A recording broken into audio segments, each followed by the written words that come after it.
Hi friends, good evening. I'm Dr. Ashutosh Gupta, and today we are going to talk about how do we evaluate the fetus at level 1, which is at nuchal translucency at level 1 at 12 weeks, right? When the NT is slightly on a higher side, right? So what all evaluation that probably we would need and what we would do non-invasive on the ultrasound itself, so as to reach to a logical conclusion, right? Before asking any fancy tests or any of the blood tests of the mother or putting the needle to the baby and doing the invasive tests, right? So look closely. This is a 12 weeks 2 days fetus. The NT is 2.3 ish, so something around 85 centile for the CRL. The nasal bone is being looked around, so I believe that the nasal bone was there and the downs was not there. So the second possibility was for a cardiac, and then it really took us a great effort of really identifying a sort of an VSD, and then we've identified both the great vessels arising from the right ventricle. So this is a double outlet right ventricle, right? So I would wish that probably you can really focus and identify the VSD and then the both great vessels arising from the right ventricle, right? And they are parallel to each other, and therefore this is a DORV, double outlet right ventricle, right? So the nuchal translucency, if it is greater than 95th centile for the gestational age, and then definitely it is abnormal. But I am not a very sort of a very big proponent for those anti-nuchal translucency and to start evaluating the baby when probably we see that the NT is something around 3 millimeters plus or greater than that, right?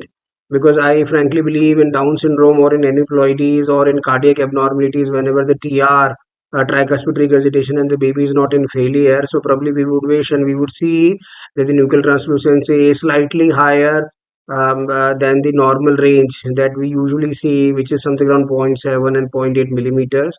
And any NT which is at the 80th centile, so meaning thereby that in this case we have had this nuchal translucency of something around 2.1 millimeters, right? And therefore we sort of took it as challenge so as to see what all or what maximum that probably we can do for this baby, right? So the nasal bone was being looked around, the DV was normal, the TR was there, and absolutely everything was great. So second in line turns out to be the dedicated cardiac evaluation to the fetus, right? We persuaded the lady that probably she agrees for an endovaginal ultrasound, for which she was not very comfortable. So probably our only hope lied with a TAS. So it really took us something around 4, 5, 6 times that probably we looked around. In 2 days we could identify, and we were very very diligent and identified that there was a VSD and both the great vessels were arising, the left and the right ventricular outflow tract, they were arising from the right ventricle. So probably we identified that this was a DORV, right double outlet right ventricle. So this is the second commonest congenital heart disease, cyanotic heart disease, apart from tetralogy of Fallot, right? And so meaning thereby that we have reached to a conclusion and a diagnosis at something around 12 weeks. Now there are few things to talk about, that probably what we can do is this, that we can offer them some genetic testing to the baby, even though they do or they do not, right? But then the baby would definitely need the surgery, cardiac surgery, after the baby is born. And there are a lot of things to talk about. Before we go ahead further up, we would wish to do some genetic testing so as to rule out some microdeletions, because it is a corotruncal malformations. But all said and done, right? Even though we do those tests, even though we don't do tests, though we if we don't do those tests, right? हम करें या ना करें, कोई genetic mutations हम पता करें या ना करें, right?